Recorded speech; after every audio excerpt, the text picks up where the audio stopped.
국내 코로나19 신규 확진자 수가 어제 91명 발생했습니다. 사흘째 두 자릿수를 유지하긴 했지만 수도권 병원과 콜센터 등에서 감염이 속출하고 있어 긴장의 끈은 놓을 수 없는 상황입니다. 한편 정부는 내수 살리기를 위한 소비 쿠폰 발행에 들어갔고 코로나19 치료제 개발 현황 점검에도 나서는 모습인데요.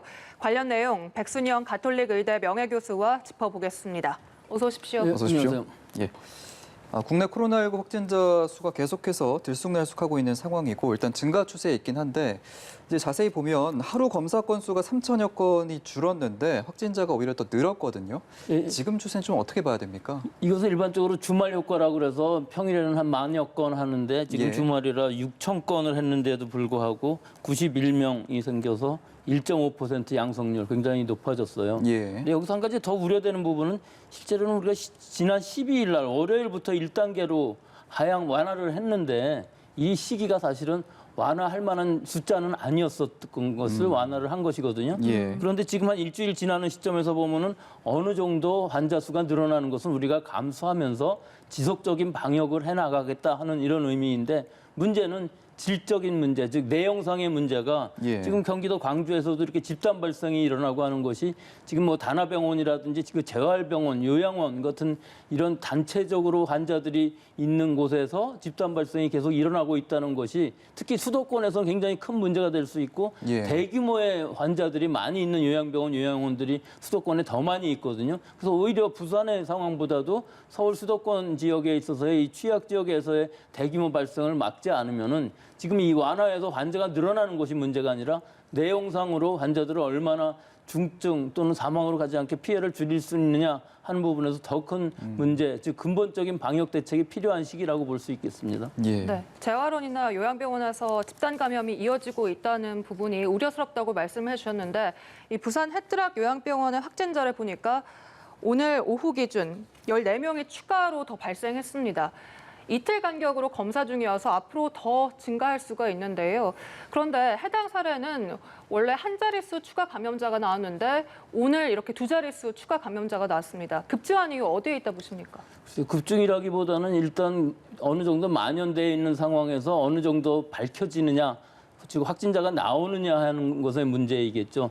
즉 이 요양병원 경우에 있어서는 사실은 9월 달부터 감염이 있었고 그 감염이 그 병원 안에서 계속 퍼지고 있었던 것을 우리가 모르고 있었다는 것. 특히 병원에서는 그 증상이 나오는 환자들이 있으면 선제적으로 빨리 진단을 했어야 되는데 모르고서 한 달 이상을 갔기 때문에 상당히 많은 환자들이 감염이 되어 있었던 것으로 보이고 이것이 잠복기가 지나면서 계속 확진이 되는 상황인데 여기서 한 가지 더 중요한 점은 이 동일 집단 격리는 지금 하고 있지만 실제 그 안에서 1인실로 완전히 격리를 하면서 교체 감염을 막는 상황은 아니기 때문에 또 의료진, 간병인, 간호사 같은 분들도 감염이 되게 되면은 사실은 이 돌볼 사람들도 많이 줄어들기 때문에 상당히 어려워서 이 집단 이 격리라는 부분은 사실은 이 집단 안에서 밖으로 나가는 것은 어느 정도 막을 수 있을지 몰라도 이 안에서의 교차 감염이라든지 혹은 환자를 돌봐서 빨리 진단하고 빨리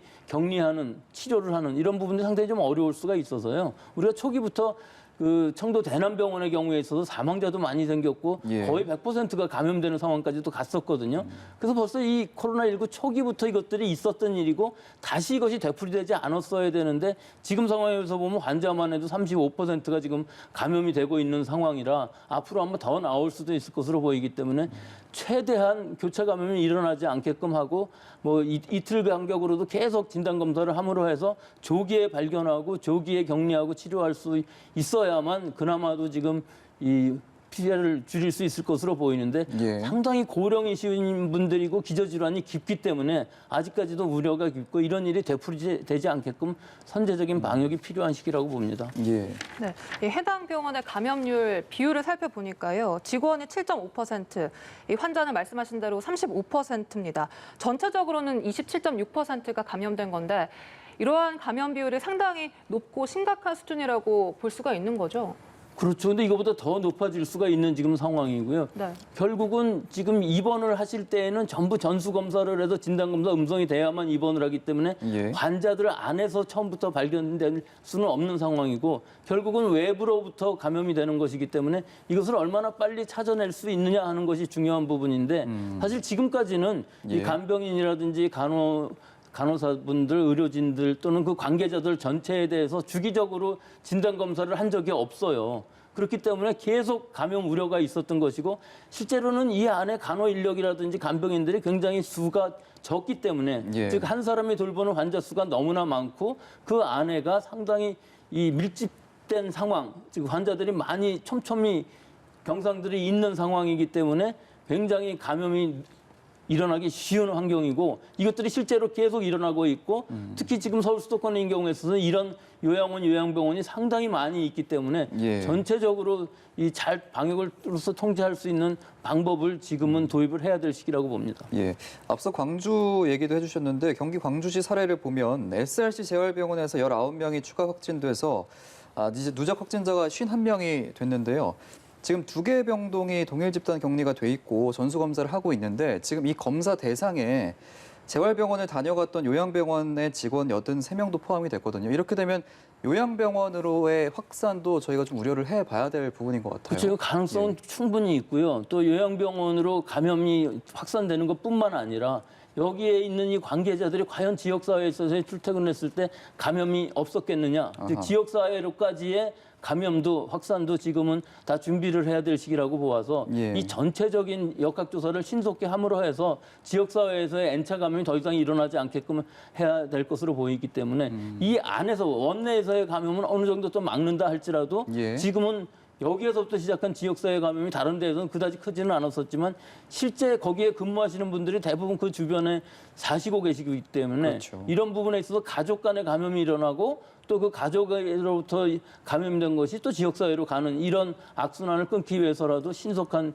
진단이 필요하다고 봅니다. 네. 그래서 이번 주부터 수도권 노인시설, 병원 전수검사를 실시한다고 밝혔습니다.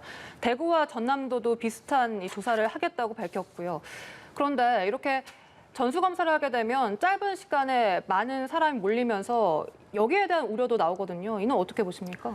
일단 진단검사를 대량으로 한다는 데 있어서의 감염의 우려성도 있지만 일단 우리 방역의 역량을 여기에 또 많이 투여를 해야 된다는 부분, 즉 다른 데의 방역이 좀 소홀해질 수 있다는 것이 지금 16만 명을 진단검사를 한다는 것은 우리가 지금 진단검사하는 것이 대부분 하루에 한 3, 4만 명 정도 되는데 이것은 며칠 동안 계속 여기에 투입을 해야 된다는 뜻이 되는 것이고요. 예. 또 이것이 전체적으로 봤을 때는 16만 명을 다 진단검사를 했다 할지라도 지금 그 진단검사를 받는 그 날은 음성일지 몰라도 그 다음 날 또 지역사회에서 다른 사람이랑 접촉을 하게 되면 바로 위험성이 생기는 것이기 때문에 이것이 근본적인 방법은 아니라는 것이죠. 즉 이 진단검사, PCR 진단검사라는 것은 지금 음성이다 하는 것을 뜻하는 것뿐이고 예. 시간이 지나면 또 효과가 없어지기 때문에 반복적으로 계속 해야만 되는 것이죠. 예. 그러면 이 PCR 진단검사를 계속 할 수 있느냐 하면 꼭 그렇지는 않거든요. 그렇기 때문에 우리가 항원 신속 진단 검사라는 방법이 있기 때문에 이런 검사를 도입하면은 상당히 많은 사람들한테 신속하게 값싼 가격으로 할 수가 있기 때문에 관계자들 전부를 주기적으로 이런 진단 검사를 하고 또 한 가지는 면역 진단이라는 것을 하게 되면은 사실은 어떤 지역에서 사람들이 감염이 많이 노출이 됐었다는 것을 알 수 있기 때문에 어떤 지역 또는 어떤 병원의 환경이 이 방역에 지금 뚫렸다 하는 것을 밝혀낼 수 있거든요. 예. 그래서 이런 주기적인 진단 검사들이 꼭 필요한 시기라고 보이고 이것이 그렇게 어려운 일은 아닙니다. 예. 하지만 우리나라에서는 아직 PCR 진단 이외에 다른 신속 진단이라든지 면역 진단법에 대한 것은 승인을 해주고 있지 않기 때문에 실제로 할 수는 없는 것이에요. 그래서 방역 당국에서 지금 PCR 진단만 꼭 고집할 것이 아니라 정확도는 좀 떨어지더라도 뭐 적어도 한 60%에서 90% 정도의 정확도는 가질 수 있기 때문에 예. 이것만 해도 스크리닝 테스트로서는 충분히 가능하거든요. 빠른 시간 안에 환자를 찾아냄으로 해서 더 이상의 확산을 막는 방법으로서는 이 방법을 도입하는 것 이외에는 방법이 없다고 생각합니다. 예, 좀 보다 다양하고 좀 주기적인 검사가 필요하다라는 말씀이셨고요. 서울 사례도 좀 보겠습니다. 송파구 잠원 의료기기 관련 누적 확진자가 33명이 됐는데 여기 이제 방문자의 가족이기도 하고 또 CJ 텔레닉스라는 회사의 직원이기도 한 분을 통해서 직장 내 전파도 연결이 됐는데 아무래도 이제 가족이나 직장 같은 경우에는 쉽게 좀 감염이 번질 수 있는 그런 환경이겠죠. 근데 가족하고 직장하고는 좀 다르게 생각해야 되지 않을까요?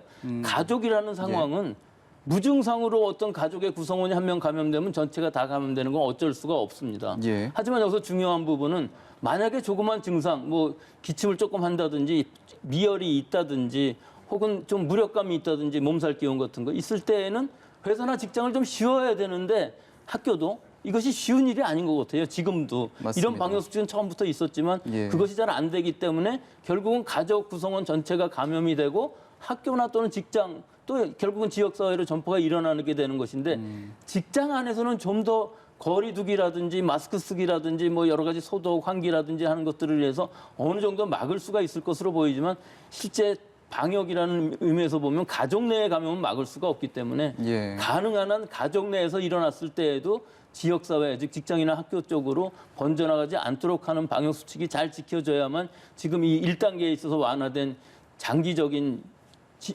이 방역이 가능한 그런 시기라고 할 수 있겠습니다. 네. 알겠습니다. 또 신규 해외 유입 확진자도 살펴보면 20명으로 집계됐습니다. 그런데 이 가운데 절반가량이 러시아 선원인 것으로 확인이 되고 있는데요.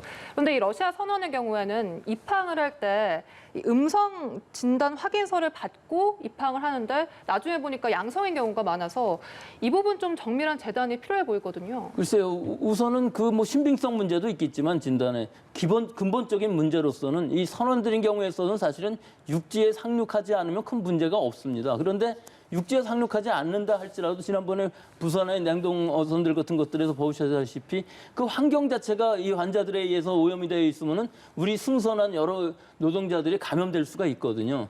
지금 상황에서 보면 이 6개국이 지금 방역 위험 국가로 되어 있고 하선을 하는 선원들은 이 음성 확인서를 내게끔 되어 있는데 네. 사실 이 음성 확인서라는 것들도 실제 진단을 받은 날에 감염이 진단이 안 되었다는 것뿐이지 가지고 예. 있을 수도 있는 상황이거든요. 그런 다음에 승선해서 그 선원들 전체가 감염이 될 수도 있는 상황이고 또 이들이 내리지 않는다 할지라도 이 배 안에서의 이 집단 감염 이것들이 우리 국민들한테 감염이 일어날 수가 있어요. 그래서 지금 상황으로 보면은 꼭 항만으로 들어왔을 때에는 승선 검역을 해갖고서 좀 찾아내는 방법들하고 또 하나는 환경 검체를 잘 검출을 함으로 해서 우리 노동자들이 감염이 되지 않게끔 하는 방법들 이런 여러 가지 좀 강화된 검역 수칙이 이루어져야 되는데 사실 항만인 경우에 있어서는 인력 자원이라든지 여러 가지 시설이라든지 아직도 부족한 부분들이 많이 있고요. 예. 또 하나는 특히 부산인 경우에 있어서 상당히 오랜 기간 동안 이 러시안 선원들에 의한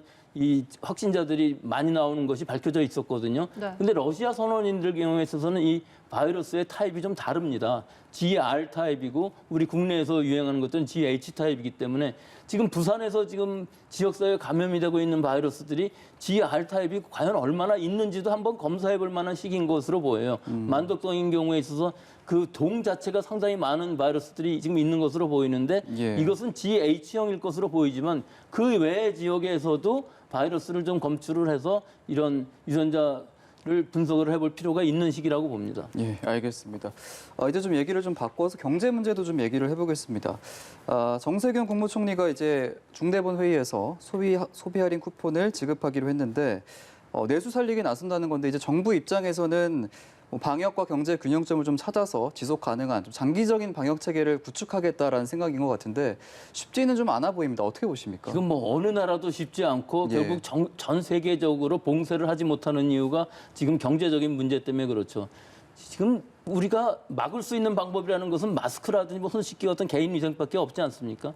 유효하고 안전한 백신이 나오려면은 적어도 뭐 올해 말이나 내년 초쯤 개발이 된다 할지라도 우리가 맞을 수 있게끔 되려면은 적어도 우리가 앞으로 1년 이상은 이 바이러스랑 같이 살아야 되는데 그럼 장기적으로 경제 문제를 생각하지 않을 수가 없겠죠. 그래서 예. 지속적으로 우리가 방역을 하면서도 경제를 살리려고 그러면 어차피 할 수밖에 없는 조치이지만 이런 것들을 하는 것, 즉 여행이라든지 뭐 다양한 극장을 간다든지 모든 행동 그 자체가 위험한 것이 아니라 그 안에서의 행동 수칙 또 실내 실외에서의 그 방역 수칙 이런 것들을 얼마나 잘 지키느냐에 따라서 우리가 환자 수는 어느 정도 좀 늘어난다 할지라도 통제 가능한 범위 안에서 즉 의료 체제가 견뎌주고 또 방역 환자 수가 일정하게 유지만 된다면은 사실은 장기간 우리가 이런 방역 체제를 유지를 할 수가 있고 예. 또 알맞은 시기에 백신이 개발된 다음에는 그 시기에는 이제 우리가 백신을 맞음으로 해갖고서